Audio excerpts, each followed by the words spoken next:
Career success platform पे आप सभी का हार्दिक स्वागत है। सीडीपी सिलेबस सी-टेट दिसंबर 2024 में पेपर होने वाला है, तो आज हम उसी का सीडीपी का सिलेबस का टॉपिक पे चर्चा करेंगे, जो हमारे पेपर के लिए बहुत ही महत्वपूर्ण है कि कौन कौन सा टॉपिक हमें किस तरह से पढ़ाई करना है और कितने पार्ट में इसको डिवाइड करके हम उसको पढ़ सकते हैं। तो सबसे पहली चीज़ है कि सीडीपी में हमें क्या क्या पढ़ना है वो देखते हैं। इसके बाद से आपको ईवीएस के सिलेबस की चर्चा की जाएगी। आपको हिंदी, संस्कृत और सब्जेक्ट की आपको सी-टेट का सिलेबस ऐसे आपको जल्दी से प्रोवाइड कराएगी अलग अलग सब्जेक्ट की, जिससे आपके लिए बहुत ही महत्वपूर्ण होगा। तो सीडीपी में हमें क्या क्या पढ़ना है पहले वो देख लेते हैं। सीडीपी में हमें 3 चीज़ को पढ़ना है। क्या क्या है हमारा? बाल विकास और शिक्षा शास्त्र के बारे में पढ़ना है, समवयस्क शिक्षा की अवधारणा पढ़ना है, सीखना और शिक्षा शास्त्र के बारे में हमें पढ़ना है। ठीक है, अब इसको हम 3 टॉपिक को 3 पार्ट में कैसे करते हैं, 3 यूनिट में। देखिए, बाल विकास में क्या क्या पढ़ना है, जैसे child development of and pedagogy जिसको हम बोलते हैं, तो इसमें क्या क्या पढ़ना है।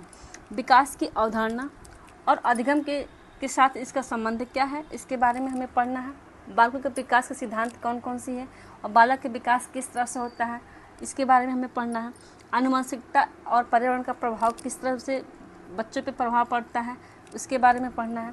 सामाजिकरण की प्रक्रिया, जो सामाजिक दुनिया है और बच्चे, सामाजिकरण के बच्चे के ऊपर क्या प्रभाव पड़ता है, उससे बच्चे क्या सीखते हैं और उन्हें क्या लाभदायक होते, क्या हानिकारक होते, उसके बारे में हमें पढ़ना है। पियाजे और कोहलबर्ग और वाइगोत्स्की का निर्माण महत्वपूर्ण दृष्टिकोण है आपको। ठीक है, आपकी 3 चीज़ हैं, आपके पियाजे हैं, कोहलबर्ग हैं और वाइगोत्स्की के बारे में पढ़ना है। नेक्स्ट हमारा कि बाल केंद्रित और प्रगतिशील शिक्षा की अवधारणा क्या क्या है, बाल विकास की अवधारणा क्या क्या है। आपको बाल केंद्रित बच्चा क्या, आपको बाल विकास में सीडीपी में बाल केंद्रित होना चाहिए या शिक्षक केंद्रित होना चाहिए, इसके बारे में हमें पढ़ना है। ठीक है, नेक्स्ट हमारा है कि बौद्धिकता के निर्माण की विवेचना के संदर्भ में पढ़ना है। बहुआयामी बौद्धिकता की जो बुद्धि है, कौन दिया है, किसका है, इसके बारे में पढ़ना है। एक सामाजिक निर्माण के रूप में लिंग भूमिकाएँ और लिंग पूर्वाग्रह और शैक्षिक व्यवहार के बारे में भी हमें पढ़ना है। भाषा और चिंतन के बारे में पढ़ना है। व्यक्तिगत विभिन्नता के बारे में भी पढ़ना है। सतत एवं व्यापक मूल्यांकन और शिक्षार्थियों की तैयारी स्तर मूल्यांकन कैसे होता है, उसके बारे में भी हमें पढ़ना है सीडीपी में। ठीक है, नेक्स्ट हमारा है आपका टॉपिक समवयस्क शिक्षा की अवधारणा। ठीक है, गैर लाभप्रद शिक्षार्थियों सहित विभिन्न पृष्ठभूमि शिक्षार्थियों की आवश्यकता के पृष्ठभूमि के बारे में पढ़ना है। अधिगम संबंधी समस्याएं किस तरह से होती है, अधिगम सीखने में बच्चों की क्या क्या समस्या होती है, उसके बारे में हमें पढ़ना है।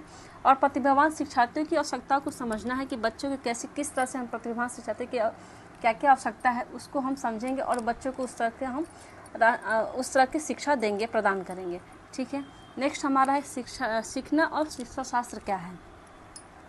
बालक किस प्रकार सीखते हैं और सोचते हैं, उसके बारे में हम पहले उसको अध्ययन करेंगे, अवलोकन करेंगे हम। उसके बाद से बच्चों को उस प्रकार को, उस दृष्टिकोण को तरफ लेके जाएंगे कि बालक किस तरह से सीखते हैं, बालक सोचते क्या है। उस चीज़ को करने के लिए हमें खुद को उस माहौल में ढालना पड़ता है। नेक्स्ट हमारा कि शिक्षण के सीखने की बुनियाद की प्रक्रियाएँ कौन कौन सी हैं, कैसे होती है शिक्षण के सीखने की बुनियाद, बच्चे किस तरह से सीखेंगे, उसके बारे में पढ़ना है।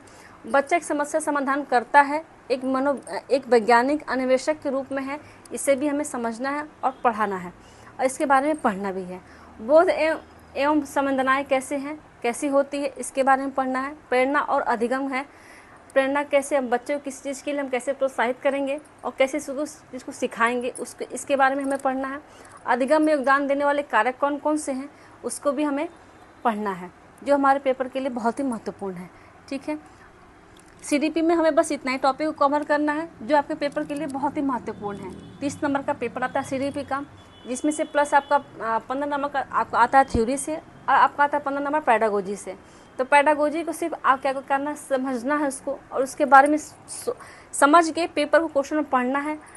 सबसे अधिक है कि 15 नंबर का पैडागोजी आता है, तो जिसमें से आपका मुश्किल से 5 नंबर का जो आता है नेगेटिव मार्किंग का होता है कि पॉजिटिव नेगेटिव कौन है, तो आप उसको नेगेटिव को कैसे इसको क्वेश्चन को पढ़ें, समझें, उसके बाद से आंसर दें, तो जिससे हमारा क्या होता है कि क्वेश्चन जल्दी से सॉल्व हो जाते हैं कम समय में। ठीक है, और सबसे बड़ी चीज़ है कि पैडागोजी चाहे थ्योरी हो, आपको ज़्यादा प्रैक्टिस सेट लगाना पड़ेगा, जिसके आपके लिए बहुत ही महत्वपूर्ण है। जब तक हम प्रैक्टिस सेट नहीं लगाएं तब तक हम पेपर को सॉल्व भी कम समय में नहीं कर पाते हैं। तो हमारा सीडीपी का टॉपिक बस इतना ही है जिसको हमें पढ़ना है, इसीलिए आप इसको पहले कॉपी में, इसको नोटबुक में नोट कर लीजिएगा। उसके बाद से टॉपिक वाइज आपको हम कराएंगे। हमारे इसमें जो एक टॉपिक पियाजे का कवर हो चुका है, इनके बारे में क्वेश्चन भी हमने करा दिया है। इसके बाद से हम आपको हर दिन आपको टॉपिक वाइज आपको जल्दी से वीडियो प्रोवाइड कराएंगे। हमारे चैनल पे ही आपका टॉप 20 सीडीपी की क्वेश्चन हर दिन आपको कराई जा रही है, जिससे आपके पेपर के लिए बहुत ही महत्वपूर्ण है, क्योंकि हर सेट से कम 4 या 5 नंबर क्वेश्चन आएंगे जो आपके लिए बहुत ही महत्वपूर्ण है। तो आप उस वीडियो को भी देखिए और उसको भी नोट करें, ठीक है। अगर आपको वीडियो अच्छी लगी हो तो like and subscribe and share ज़रूर करें। Thank you.